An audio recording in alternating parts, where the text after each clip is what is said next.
Interviewon din ni Mami guys. Oh. Ang Mayangs TV. Interview na gyud, naabot na gyud mi sa usa ka counselor diri sa Davao no. Si Cap Abay Bargamento. Oh. Ato aning suportahan guys kay ato man eh. Sa ikatulong distrito diri sa Davao. Cap Abay Bargamento pagka-counselor. Suportahan no.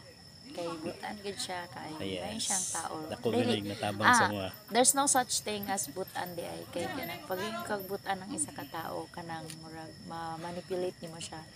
Unsay imong isugo sa iya is kanang ihang buhaton na ano siya ang amo ang ma-define sa iya is maayo siyang tao.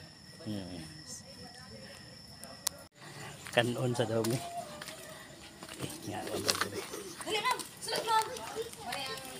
Ay, may gabi po. Sulod mo ma'am. Mali apon sa tamang dayon, walay tao ni diri ma'am, kamera. Ma'am, dali ma'am. Uy, Okay lang ina, gusto mo friend.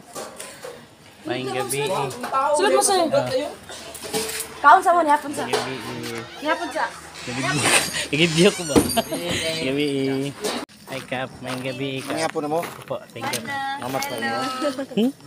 Ako, uban ng ako ang pamilya, dako kayong natabang sa mga si Kap Abay, panahon sa kalisod na sa una.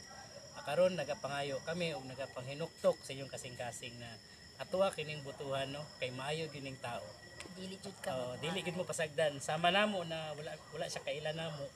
Nagitabangan mi niya na nami that time sa first district. Karon na namin sa third district. Ato agyong tabangan si Kap Abay Bargamento pagka-counselor. Para lang daghang salamat.